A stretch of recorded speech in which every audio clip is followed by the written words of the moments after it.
যোৱাকালি যোনটো অনাকাংক্ষিত ঘটনা এটা আমাৰ স্কুলত হৈ গ'ল, তাৰ কাৰণে মই এইখিনি ক'ব বিচাৰোঁ যে আমাৰ স্কুলত এইবেলি ছাত্ৰ ছাত্ৰীসকলক জোতা টাই চেণ্ডেল দিয়া, জোতা টাই বেল্ট এইবিলাক দিয়াৰ কাৰণে আমি যোৱা 24 তাৰিখে 24 মাৰ্চত এটা গাৰ্জিয়ান মিটিং কৰি এটা ৰেজুলেশ্যন লৈছিলোঁ। যোনটো ৰেজুলেশ্যন আপোনালোকে ইয়াতে চাব পাৰে, এইটো প্ৰস্তাৱত আছে। আৰু এইটো প্ৰস্তাৱৰ এগেইনষ্টত তাতে লিখা আছে যে এইবেলি জোতা মোজা টাই আই কাৰ্ড বাবদ 600 টকাকৈ লোৱা হ'ব। আৰু যোনটো বিষয়ত আমাৰ বিদ্যালয়সমূহৰ পৰিদৰ্শক মহোদয়ৰ পাৰ্মিশ্যনো আমি লৈছোঁ, কাউণ্টাৰ চাইনো লৈছোঁ।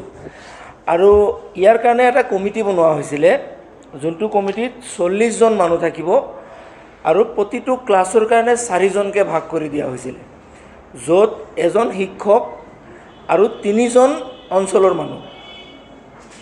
আৰু তেওঁলোকে টকাখিনি তুলিব, তেওঁলোকে টকাখিনি খৰচা কৰিব আৰু তেওঁলোকে টকাখিনি অডিট কৰিব। তো এই গোটেইখিনি কৰাৰ পিছত আমি কমিটিটো বনোৱাৰ কাৰণে আকৌ 20 তাৰিখ, যোৱা 20 তাৰিখ আপোনাৰ এপ্ৰিল মাহৰ 20 তাৰিখত আৰু এবাৰ মিটিং কৰা হৈছিলে। এইটো চাব, ইয়াতে ৰেজুলেশ্যন আছে। ইয়াতে আমি এইটো ৰেজুলেশ্যনত সেই 600 টকাটো কমাই দি আমি 500 টকা বনাই দিছিলোঁ, যে অঞ্চলৰ মানুহখিনি দুখীয়া হয়। আৰু দুখীয়া মানুহৰ কাৰণে এটা প্ৰভিজন ৰখা হৈছিলে যে যিবিলাক একচুৱেলি দুখীয়া, যিবিলাকে নোৱাৰে, সে ধৰক আমাৰ 500 ষ্টুডেণ্ট আছে, তাৰে মাজৰ পৰা 400 ষ্টুডেণ্টে যদি পইচা দিয়ে বা 450 ষ্টুডেণ্টে যদি পইচা দিয়ে, 50 জনে যদি নোৱাৰে, সেইখিনি পইচা আমি ইয়াৰ মাজৰ পৰাই বেয়াৰ কৰিম। সেইটো আমাৰ এটা প্ৰস্তাৱ আছে। তাৰপিছত পইচা লোৱা হৈ আছিলে, ৰিচিপ্ট দিয়া হৈ আছিলে, কিন্তু মাজতে কি হ'ল, এটা উৰা বাতৰি আহি গ'ল যে কিতাপ দিয়াৰ বিনিময়ত পইচা লোৱা হৈ আছে। যোনটো আজি ওলাইছে কাহিনীটো, তাৰমানে আমাৰ বিদ্যালয়ৰে এজন শিক্ষক, তেওঁ আগতে প্ৰিন্সিপাল আছিলে, তেওঁৰ পৰা মই চাৰ্জ লৈছোঁ প্ৰিন্সিপাল হিচাপে।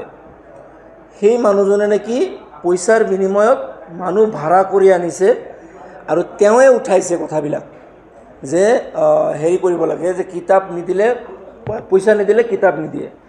আজি তেওঁলোকে আমাক স্কুলত আহিছিলে, মোৰ পৰা তেওঁ ক্ষমা খুজি কৈছে যে ছাৰ মোৰ ভুল হৈ গ'ল, আপোনালোকে হেৰি নকৰিব, মোক বেয়া পাব নালাগে। কালিৰ ভিডিঅ'টোত আপোনালোকে চাব, আপোনালোকে নিজে ভিডিঅ' কৰিছে, এই মানুহটো আছিলে, মোক মাৰিছিলে। এই মানুহটো আজি নিজে স্বীকাৰ কৰিছে যে নজৰুল ইছলামে এই গোটেইখিনি ঘটনা আমাক দি কৰাইছে পইচাৰ বিনিময়ত। নজৰুল ইছলাম আমাৰ এই মানুহজনীক চাব, আপোনালোকে চিনি পাব বোধহয়, এই মানুহজনীয়ে প্ৰথম হাত দিয়া মানুহজনী। কিন্তু তাইও কৈছে যে নজৰুল ইছলামে আমাক পইচাৰ বিনিময়ত লৈ আহিছিলে, এজনক 500 টকাকৈ দিয়া হৈছিল। আৰু এওঁলোকৰ এটা কথা কৈছে, তাতে এনেকুৱা ধৰণৰ গণ্ডগোলীয়া মানুহ খুব বেছি 8-9 জনমান মানুহ আহিছিলে। বাকী মানুহখিনি কিন্তু সাধাৰণ মানুহ, এই গোটেইখিনি মানুহক পইচা দি আনিছিলে। তাৰে 3 জন মানুহৰ নাম কৈছে আজি। এজন হৈছে হজৰত আলী, যোনজন মানুহ আপোনালোকে চাইছে, এজন মানুহ আছিল খুব টেবুলত চপৰীয়া আছিল, সেই মানুহটো তেওঁৰ ঘৈণীয়েক আছিল।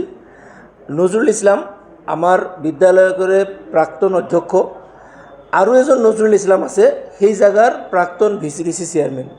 3 জন মানুহে মিলি এই পুৰা চক্ৰান্তটো কৰিছিল বুলি আজি তেওঁলোকৰ মতে তেওঁলোকে দিছে। আপোনালোকৰ মানুহ আমাৰ তাতে গৈছিল আজি, আৰু সেই আপোনালোকৰ সাংবাদিক বন্ধুবিলাকৰ আগতে তেওঁলোকে নিজৰ বাৰীত দিছে। ইভেন কি মোৰ পৰা তেওঁলোকে ক্ষমা খুজিছে আনুষ্ঠানিকভাৱে। আৰু মই ধৰক এজন শিক্ষক হিচাপে তেওঁলোকৰ এইটো মনত ৰখা নাই, কিন্তু এনেকুৱা ধৰণৰ যোনটো ব্যৱহাৰ, এতিয়া এই মানুহটো একো বুজি নাপায়,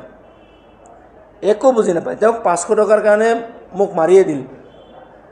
আৰু এনেকৈও কৈছে যে এনেকৈ ইমান কম কিয় মাৰিছে, মাৰিবলৈ পেলাই দিব লাগিছিল, মাথা ফালি দিব লাগিছিল, এনেকুৱা ভাষাও হৈছে। তেওঁৰ ষ্টেটমেণ্টত আছে এইখিনি কথা। তো কালি আপোনালোকে গৈছিল, আৰু আপোনালোকে যেতিয়া মোৰ পৰা বাইট বিচাৰিছিল, সেইখিনি সময়ত একচুৱেলি মই বাইট দিয়াৰ অৱস্থাত নাছিলোঁ।